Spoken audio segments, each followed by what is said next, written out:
क्या आपको मालूम है कि लक्ष्मी रूप भूमि पुत्री माता सीता ने भी अपने जीवन काल में एक ऐसा घोर पाप किया था जिसकी सजा उन्हें उनके उसी जीवन में मिली। ये जानने के बाद भी कि वो जो कर रही हैं वो सही नहीं है, फिर भी सीता माता ने एक ऐसा कदम उठाया जिसने उनको उनके पति से ही अलग कर दिया।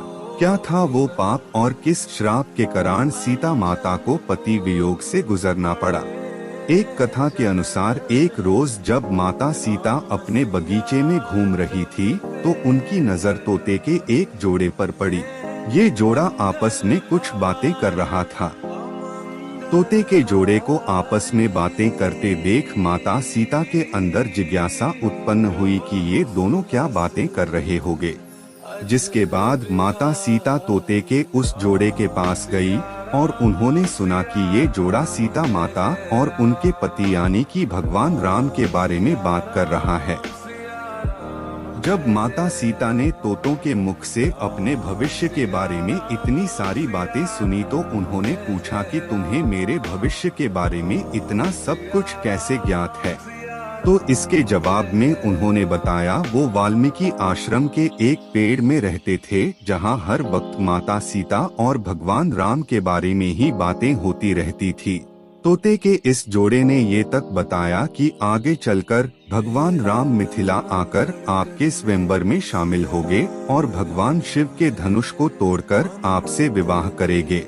अब अपने भविष्य के बारे में इतना सब कुछ जानने के बाद माता सीता के मन में अपने भविष्य के बारे में और भी जानने की जिज्ञासा हुई, जिसके बाद माता सीता ने तोते के उस जोड़े को बंदी बनाकर पिंजरे में डलवा दिया। काफी कुछ जानने के बाद अब माता सीता को मादा तोते से एक लगाव हो गया था, जिसके बाद माता सीता ने नर तोते को तो पिंजरे से बाहर कर दिया, लेकिन मादा तोते को अपने पास पिंजरे में रखने का ही निर्णय लिया। अब तोतों का जोड़ा एक दूसरे से अलग हो गया था, जिसके बाद मादा तोते ने माता सीता को बताया कि मैं गर्भवती हूँ, मुझे छोड़ दीजिए।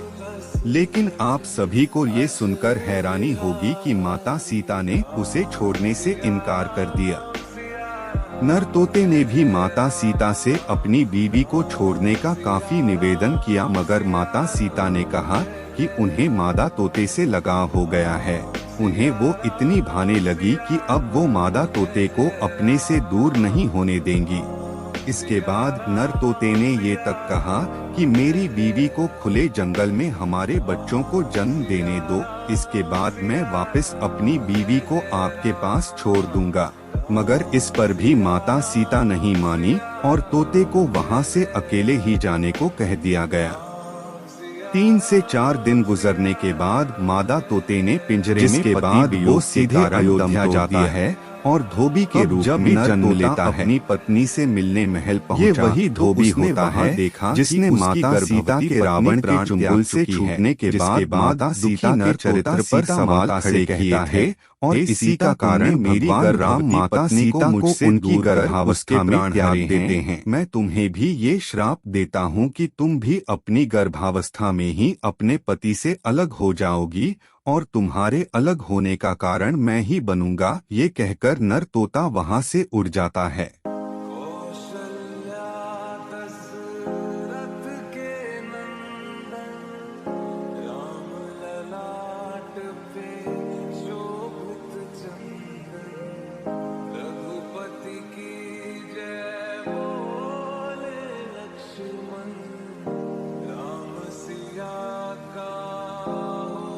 तो माता सीता को उनके इसी जन्म में उनके द्वारा किए गए इस महापाप का दंड इस तरह मिलता है।